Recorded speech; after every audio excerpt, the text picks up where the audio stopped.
Everyone loves a Christmas party, don't they? Couple of drinks with the boys, twirling Sue from accounts around under the mistletoe to Fairy Tale of New York before throwing up over your boss's brand new trainers. What could be better? That's right, nothing. Nothing at all. And it's only natural that footballers want to get in on this festive fun.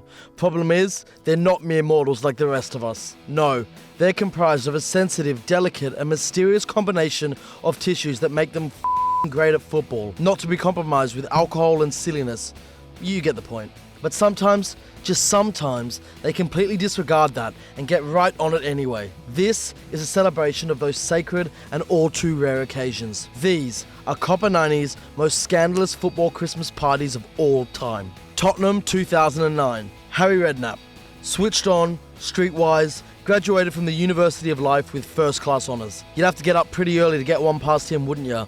Well, that's exactly what his Spurs team did in 2009. Knowing he wouldn't be on board with a Christmas party, they took the ingenious step of simply not asking him and pissing off to Dublin on a private jet instead. Needless to say, Harry was not best pleased when he obviously found out that they were not in fact playing golf, but instead getting right on it. To make matters worse, Redknapp had told the media that his players would never do such a thing behind his back, right before they went and did exactly that. Robbie Keane, club captain and reportedly chief misbehaviour instigator, was promptly informed that he might like to play his football up at Celtic. See you later, Robbie. Man City 2004. Joey Barton. It's pretty obvious the guy had his demons and we can sympathise with that, but stubbing a cigar out in a reserve player's eye is inexcusable.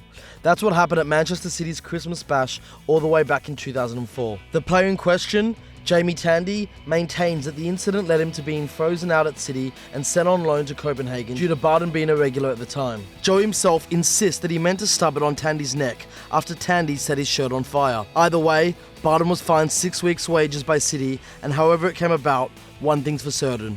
It ended up being one of the most notorious Christmas parties in football history. Celtic 2001 and 2002. Speaking of the boys, they can hardly stand up tall and say they did their bit to combat national stereotypes back in the glory years of the early noughties. At their 2001 Christmas do, Neil Lennon got so out of it that he smashed his head on a curb. We've all been there, huh? Anyway, in a bid to keep things a bit more low-key the following year, Neil and the lads went south of the border all the way down to Newcastle, a city famed for its tranquil atmosphere, plus surely far enough away to keep out of the media spotlight, right? Nah, not as it turned out. Lennon ended up in police custody before being released without charge, and 3 of his teammates ended up spending a night in the cells. West Ham 2001. Remember Hayden Fox? Nah, us neither.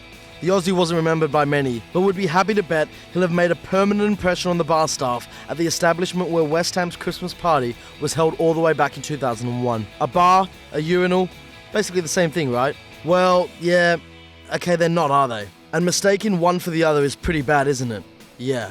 The whole West Ham squad were kicked out of the now sadly departed Sugar Reef Club in Soho, and Fox was fined 2 weeks' wages before eventually being given a free transfer at the end of the season. Speaking about the incident, Fox said, "All the boys have been really good to me and stuck by me. There is a really good team camaraderie here. The boys enjoy themselves on and off the field and we are all mates.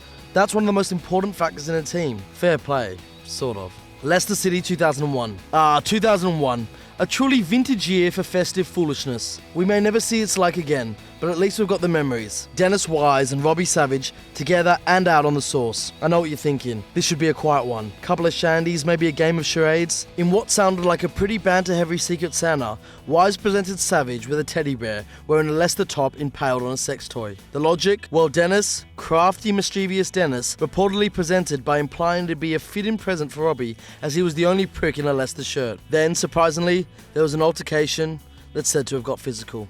Aarhus 2004. Just to prove this isn't a completely British phenomenon, let's venture to Denmark. The Scandinavian country might be right up there in terms of the world's happiest nations, but there's an exception to every rule, and in this case, it's Stig Tofting, a hard-as-nails defensive midfielder who formed a commanding all-bold partnership with Thomas Gravesen for the Danish national team. He was one angry man. The ex-Bolton man loved getting stuck in, on and off the pitch, headbutting the owner of a Copenhagen cafe during post-World Cup 2002 celebrations, which saw him serve 4 months in jail. And during Aarhus Christmas do in 2004, he was at it again, swinging at no less than 4 of his teammates, which led him to being sacked by the club. Liverpool 1998. Jamie Carragher looks well proper these days, doesn't he? Nice suit, punditry on the telly, great one-club career in the bank. But back in his heyday, he liked to let his hair down just like the rest of us. Dressed as the Hunchback of Notre Dame, Caro decided he had room for a little bit of dessert, at the exact same time that a posse of strippers decided to crack open some whipped cream. Funny that. Paul Ince, DJ for the night, presumably laying down wall-to-wall bangers, was said to have looked concerned from the safety of the booth. Meanwhile, Michael Owen, completely unsurprisingly, hid out of harm's way in the corner. Tabloid moral outrage ensued. Everyone was encouraged to think of the children, and Liverpool Christmas parties were banned for the next few years. And that is the real meaning of Christmas. Those were Copper 90's most scandalous football Christmas parties of all time. But if we missed something, have one of your team's players ever got up to anything that they shouldn't have while getting in the festive spirit? Let us know in the comment section, and don't forget to like, share, and of course subscribe to Copper 90.